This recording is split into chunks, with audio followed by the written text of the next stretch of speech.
Vamos a ver a continuación, antes de nuestro receso, ¿les parece bien si en media hora hacemos un receso? ¿Sí? Parece que hay taquitos o algo por el estilo, ¿no? Bueno, para no exagerar, acuérdense, la virtud está en el justo medio. Hay que decirle a la lombriz que sí hay comidita, ¿no?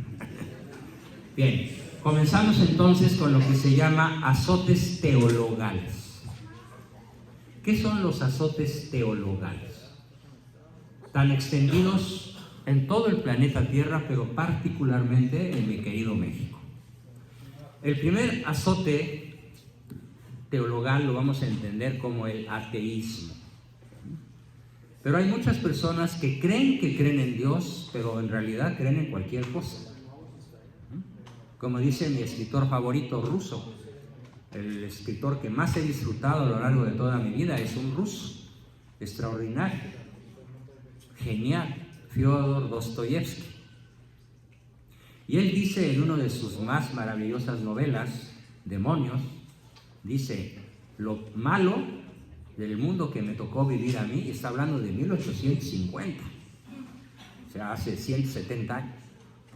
Lo malo no es no creer en Dios, lo malo es creer en cualquier cosa.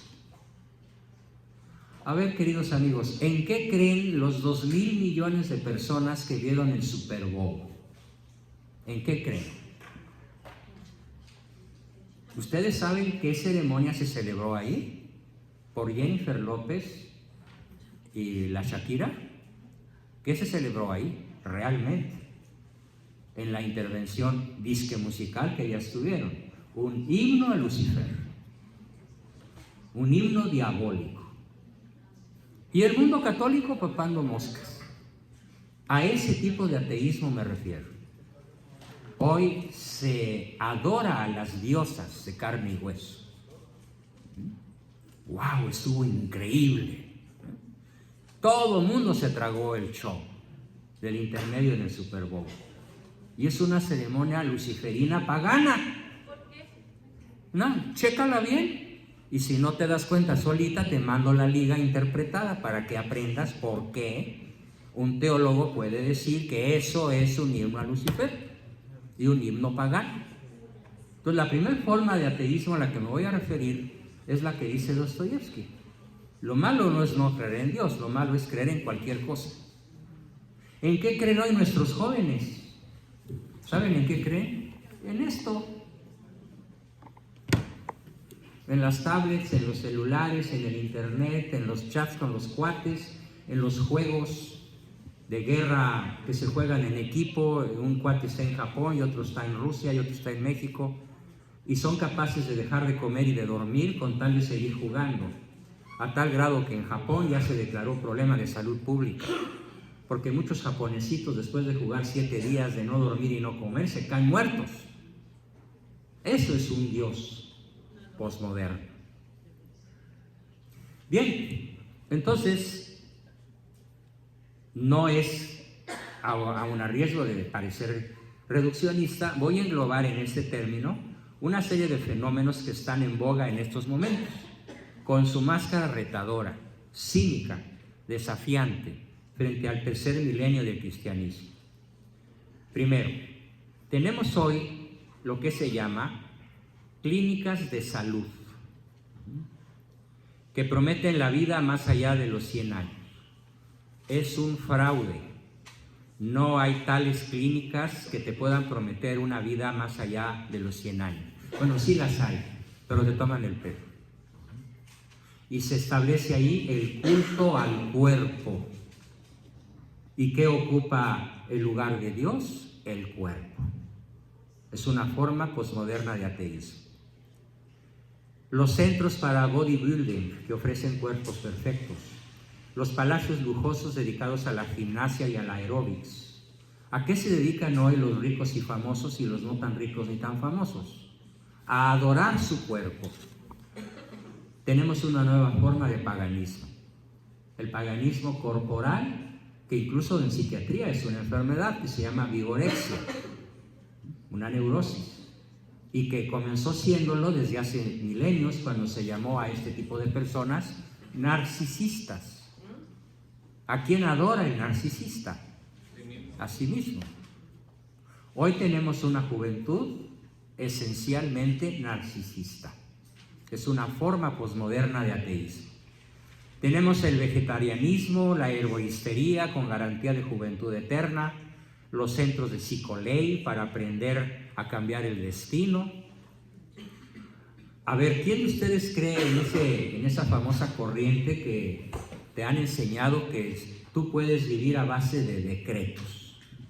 Decreto que pase un taxi y el taxi va a pasar.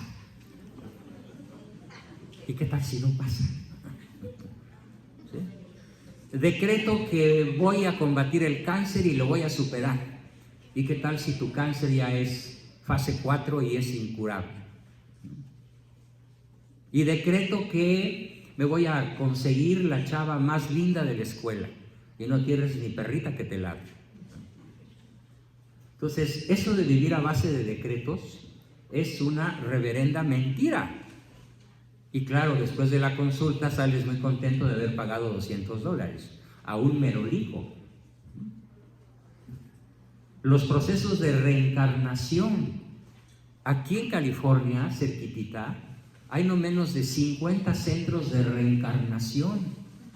¿Sí? La gente se traga la pildorota de que va a reencarnar. ¿Sí? Obviamente no en una mosca ni en un alacrán, sino en un delfín, o en una mujer hermosísima, o en un Adonis, y pagan $2,000, $5,000, $10,000 para que alguien les garantice la reencarnación. El análisis transaccional sin crecimiento y sin bases filosóficas.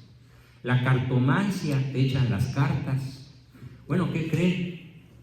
De todos los presidentes mexicanos, solo 2 no consultaron cartas y no consultaron brujos. Desde los primeros, el primer presidente, ¿cómo se llamó el primer presidente de México? Guadalupe Victoria, que por cierto era analfabeta, no sabía leer ni escribir. Los documentos de Palacio ponía una crucecita, era todo lo que sabía escribir, el muy analfabestia. Bueno, pues desde él hasta el actual consultan con brujos. Este consagró a México al demonio en la ceremonia de toma de posesión, el 1 de diciembre del 2018.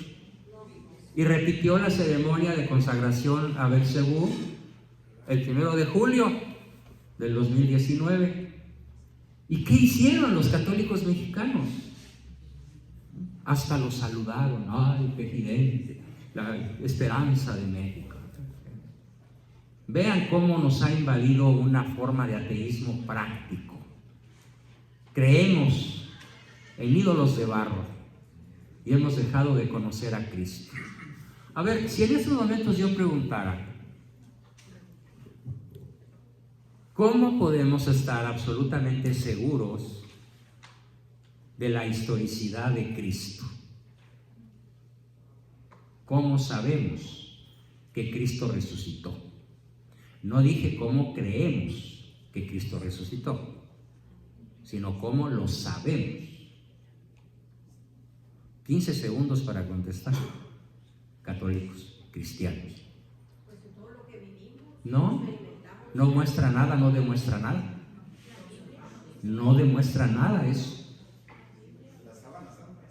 los hechos No. y científicamente No. hay sucesos, ¿no?, que han investigado. Por ejemplo, me tocó ver lo de Sodoma y Gomorra, una investigación científica. No. Que demostró. No sé, eso puede demostrar que Sodoma y Gomorra en efecto fueron destruidos por cielo bajado del cielo, por fuego bajado del cielo. Si bien hay teorías que dicen que fue una fuerza atómica. No, estoy hablando de Cristo, de la historicidad de Cristo. ¿Cómo sabemos que resucitó 3 días después, al tercer día, como está en las Escrituras? Por la palabra de los... No. Tache todos. No. La fe no es conocimiento, la fe es fe. La fe es creer en algo que no ves. Y estoy hablando de algo que sí podemos ver y podemos saber. Por eso la pregunta es, católicos, cristianos, ¿cómo sabemos que Cristo resucitó? No. ¿Qué tal si los apóstoles se robaron el cadáver? No lo sabemos. Sí lo sabemos. ¿Quién dijo que no lo sabemos? Pues no sabes historia. Sorry. Bueno, les voy a decir para que se pongan a investigar. ¿Perdón? Bueno. Chan, chan, chan, chan. No, es que es muy emocionante. Sabemos que Cristo resucitó por el testimonio de 5 historiadores paganos contemporáneos a Cristo: Tácito, Suetonio, Plinio el Joven, Luciano de Samosata y otro que ahorita no recuerdo el nombre porque ya me andan alcanzando los extranjeros, el italiano, el alemán y el inglés, Parkinson, Alzheimer y el franco deterioro, y se me olvidó el quinto nombre. Pero bueno, sabemos que Cristo resucitó porque sus adversarios romanos y judíos lo certificaron, lo proclamaron, lo anunciaron, lo dijeron en escritos que ellos dejaron para la posteridad. ¿Quién sabía que la mejor prueba de que Cristo no nos engañó lo da el mundo pagano, el mundo romano y el mundo judío? Los adversarios de Cristo narran que en efecto el sepulcro estaba vacío y que en efecto los apóstoles no robaron el cadáver y que en efecto lo vieron vivo después de la crucifixión y muerte y sepultura. Y también lo dicen los historiadores romanos, lo dice el Reforma de la época o el Diario de Mexicali de la época.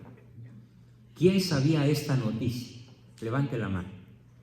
Bueno, pues ya tienen un conocimiento que nadie tenía. Me congratulo de pasárselo. Pregunta. ¿Dónde se puede consultar? En la red. Entra a la red y escribe: historiadores paganos que dan testimonio sobre Cristo. Ahí la encuentras. En la red y es gratis. Pero ahí, por ejemplo, pues, los evangelios Lucas, Marcos, pues, también. Bueno, sí, claro, por supuesto, pero déjame hacerte un ejemplo. Entre ellos y los evangelistas. A ver, te voy a poner un ejemplo contundente. Imagínate que tú te mueres. Espero que no, que vivas muchos años. Pero bueno, estamos velando tu cadáver. Estamos en el sepelio, bueno, en la noche fúnebre del Señor Marcos. Muy bien, ahí está el cadáver de Marquitos. Y entonces empezamos a hablar de Marcos. No, es que Marcos era así y asado, ¿sí? Y Marcos esto, y Marcos lo otro, y Marcos lo de más allá. Y se forman 2 grupos: los amigos y parientes de Marcos y los enemigos de Marcos. ¿Quiénes, si dicen algo bueno de ti, quiénes son más confiables? ¿Tus familiares y tus amigos o tus adversarios? Obvio. Entonces, ¿quiénes son más confiables que los apóstoles? Los adversarios de Cristo. Y ellos hablaron de la resurrección de Cristo, los adversarios de Cristo, y lo escribieron y lo propagaron en el mundo pagano de su época. Esto es un conocimiento altamente significativo, de enorme importancia para todos nosotros.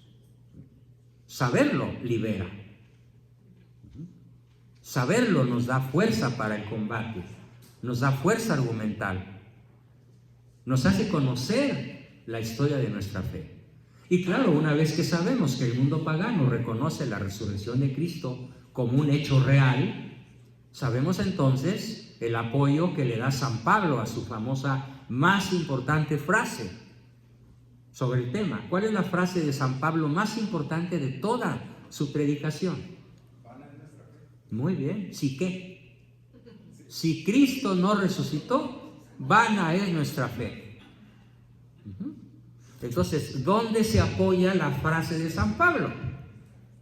En el testimonio pagano. Claro, también el de sus amigos, los discípulos, ¿no?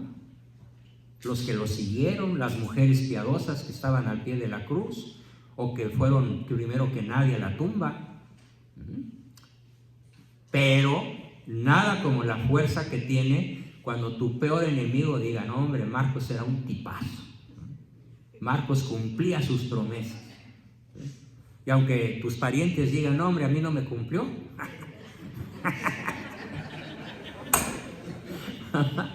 con que uno de tus enemigos diga: pero a mí sí, ya ganaste la partida, ¿no? Bueno, pues este es el asunto que en estos momentos nos ocupa. Y así como hay infinidad de cosas más que no sabemos.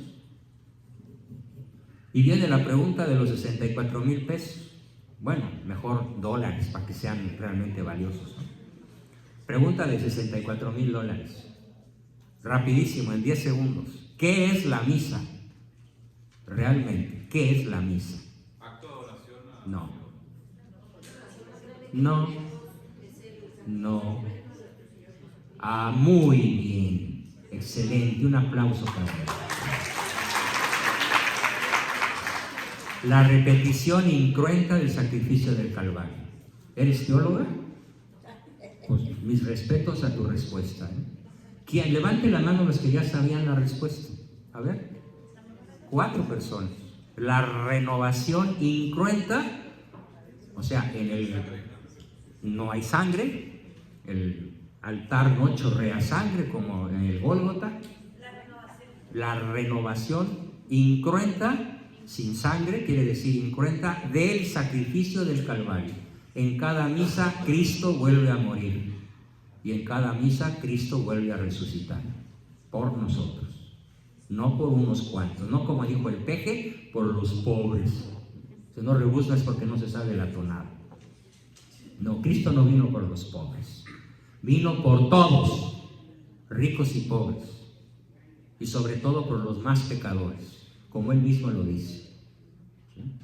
Bien, entonces me alegra mucho que cuando menos una persona haya dicho rapidísimo el verdadero significado de lo que es la misa. Cosa que me sorprende porque generalmente en todos los auditorios donde he preguntado esto, nadie sabe una respuesta tan clara como la que nos dio la señora Isabel. Bien, entonces, ¿qué otros azotes existen? ¿Qué otros azotes hay en este tercer milenio de la historia? Pues tenemos meditación trascendental, dice que para llegar al centro del yo. El yoga como ejercicio físico puede ser bueno, pero el yoga en sus mensajes espirituales, entre comillas, es anticristiano, es anticatólico. Todo es toda la nueva era. El New Age o nueva era.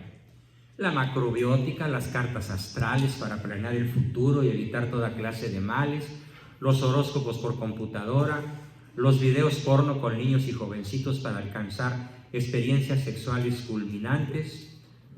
¿Saben cómo se explica en este ateo mundo posmoderno ese fenómeno que se llama las muertas de Juárez? ¿Cuál es la verdadera historia de este terrible drama nacional? ¿Quién ha oído la verdad? Bueno, se las explico, para que vean el tamaño de nuestro ateísmo, de a dónde hemos llegado. Las muertas de Juárez son alrededor de 600 chicas de entre 16 y 25 años en promedio, la mayoría de ellas muy hermosas, altas, delgadas, de magnífico cuerpo, como que están pedidas por especificación.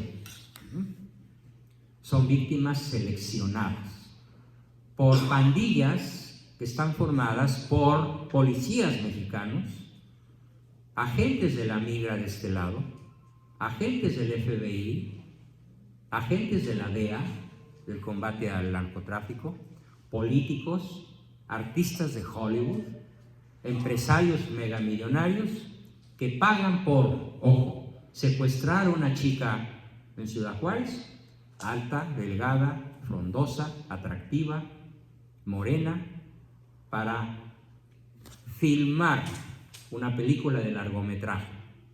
Desde que es secuestrada su rostro, su angustia, sus gritos, sus lágrimas.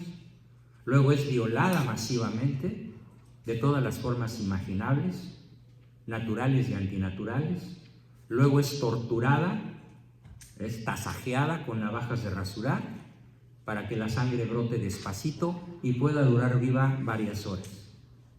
Cuando ya finalmente muere porque no resiste la tortura, la película termina tirándola en algún muladar, en algún basurero, donde después va a ser encontrada por algún transeúnte despistado o por un familiar que la anda buscando. Se llaman películas snuff, S-N-U-F, películas snuff. Y en Hollywood cada película original de estas cuesta $2 millones. Su producción no cuesta más de $100,000. Su venta, 2 millones o más. Y las copias, $50,000. Y el lugar donde más se consumen este tipo de películas es en Hollywood, en Los Ángeles. ¿Quién sabía esto? Bueno, lo estoy denunciando. En un buen momento, esta actriz Jennifer López, que ahora se dio tan mal con un himno satánico en el Super Bowl, hizo una película sobre el tema. Una película de denuncia, y yo admiraba a esta chica porque se atrevió a hacerla, basada en hechos reales. Las muertas de Juárez, así se llamó, una película medio malhechona pero verídica. Bien, de este grado es nuestro ateísmo. Repito la frase de Dostoyevsky: lo malo no es no creer en Dios, lo malo es creer en cualquier cosa. ¿Cuáles son los 5 dioses actuales más populares? ¿Quién me los dice? No son personas propiamente.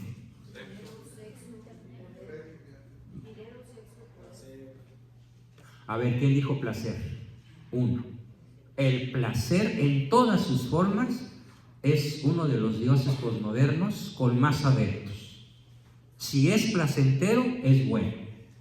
En filosofía, ¿cómo se llama esto? Hedonismo. Muy bien, bravo. Hedonismo. Entonces hoy, en vez de Dios trino, en vez de Cristo Eucaristía, en vez de Cristo resucitado y glorioso, ¿qué tenemos? El placer. ¿Y qué aconsejan mis falsos colegas? Lo mismo en Ciudad de México que en Guadalajara o California o cualquier lugar de la tierra. ¿Qué aconsejan? Ponte cómodo. ¿Te gusta? Hazlo. Cero sacrificio. ¿Sí? Epicureísmo, muy bien. Y por eso te cobran $200 la consulta, para llevarte muy cómodo al infierno. Me opongo yo siempre como psicólogo a esto. Por eso yo me declaro como psicólogo católico, apostólico, romano, y predico y practico y proclamo la ética cristiana. Y denuncio como principal fuente de insania mental, como principal fuente de dolor emocional, está en este libro mío, ¿sí? Manual de ayuda para enfermedades mentales. Proclamo como principal fuente del origen de todas las enfermedades mentales, ¿qué cosa? ¿Cuál es el principal motivo de la enfermedad mental? ¿Cuál es? El pecado. El pecado mortal de la propia persona que llega a enfermarse por pecar, o de sus padres o abuelos o bisabuelos, o más atrás, porque como lo dice el Evangelio, los pecados se heredan y en sus consecuencias trágicas hasta la 5ª generación. Tal vez el tataranieto sea inocente, pero no lo fue su bisabuelo. ¿Respecto de qué? De violaciones conscientes, violaciones con premeditación, alevosía y ventaja a la ética cristiana. Y el papel del psicólogo católico, ¿cuál es? Regresar a la gente, hacer que la gente quiera regresar a la virtud. Porque solo la virtud nos hace felices en esta y en la próxima vida. Como lo dice el título de uno de mis libros que más he logrado colocar por ahí, solo la persona virtuosa es feliz. ¿Cuál es el segundo Dios más famoso? Aparte del placer. El poder. El poder. La historia de México desde 1824 hasta la fecha, desde que se instaló la masonería de modo oficial en México, porque solamente 2 presidentes no han sido masones, José Joaquín Herrera y Miguel Miramón, después de Iturbide, y todos los demás han sido masones, de altísimo nivel, príncipes del arco real, de la máxima categoría masónica, de los que adoran a Satanás rostro a rostro, cara a cara, y le rinden culto. Y no estoy hablando de un culto virtual o imaginario, sino de un culto real, como si fuera una misa, y de hecho es una misa negra o una misa satánica. Entonces, el poder es el Dios actual para una inmensa cantidad de personas que aspiran a tener poder. De hecho, incluso dentro de los mismos partidos políticos, por ejemplo, ahorita en México, el Morena está dividida en varias tribus que se odian todas entre sí. Yo fascinado porque vivir y vencerás. Se están dividiendo solitos, pues se van a exterminar solitos. Ya les llegará su fiestecita. Su suicidio político ocurrirá por la guerra entre ellos mismos, por el poder. Pero ¿por qué el poder es tan divino? ¿Por qué el poder ocupa hoy el lugar de Dios, el lugar de Cristo? Porque el poder es el único placer que dura las 24 horas del día, mientras se tiene. Es una fuente de endorfinas que no cesa jamás mientras eres poderoso. ¿Ustedes conocen algún político mexicano de esta época o de las anteriores que voluntariamente haya cedido el poder? Yo sí conozco uno, Agustín de Iturbide, el único,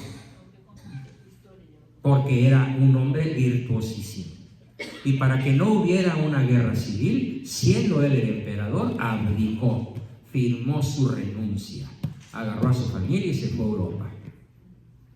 Y cuando en Europa se enteró de que Francia, Inglaterra y España querían invadir México para reconquistar estas tierras a favor de España, vino a México a ofrecer su espada en defensa de la nación y en pago los masones lo fusilaron. Es el único país de la tierra que ha asesinado a su libertador por el poder que da la masonería. Esto lo estoy diciendo para crear en todos ustedes la conciencia de lo que genera la ausencia de la virtud. Cuando la virtud está ausente, vienen los azotes. De ahí la enorme importancia de aprender a ser virtuosos, de aprender a practicar las virtudes. Porque como lo dije, no vamos a estudiar las virtudes esta tarde para saber qué son, sino para qué. Para ponerlas en práctica, para vivirlas plenamente. Bien, otros azotes, faltan 3 dioses posmodernos. Ya vimos el poder, el placer, el poder, ¿qué más? ¿El Dios qué? El Dios dinero. A él le han apostado los mismos que crucificaron a Cristo. Hoy se llaman el Supremo Gran Sanedrín Sionista.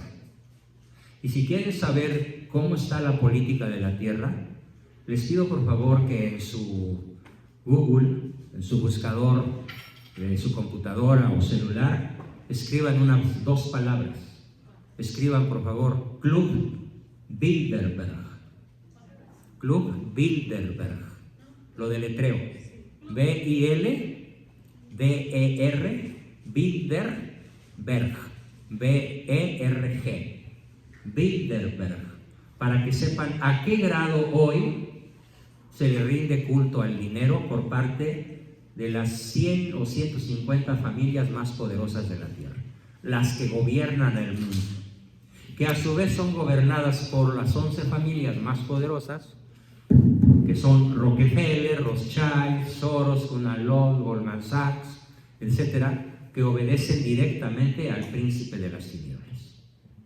Como lo dice Cristo en su época: vuestro padre es Lucifer, raza de víboras, sepulcros blanqueados. Cuando regrese a la tierra, ¿ustedes creen que hallaré fe en Israel? Pues no. ¿Por qué se le rinde culto a aquello que ocupa hoy el lugar de Dios?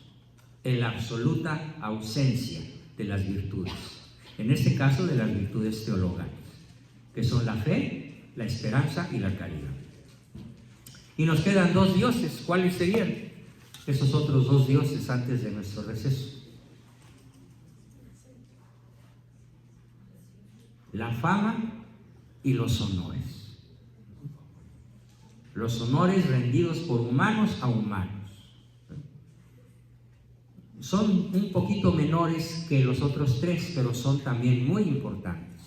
Entonces, ¿detrás de qué corre hoy la gente no virtuosa? ¿Detrás de qué corren hoy nuestros jóvenes universitarios?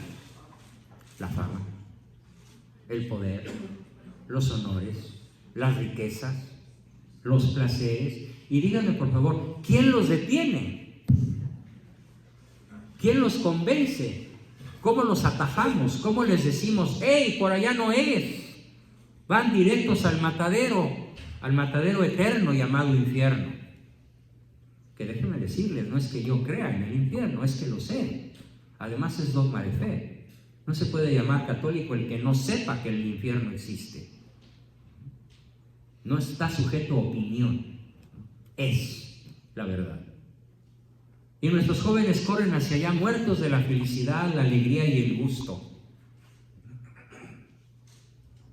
Hay que encontrar entonces la manera de salvarlos.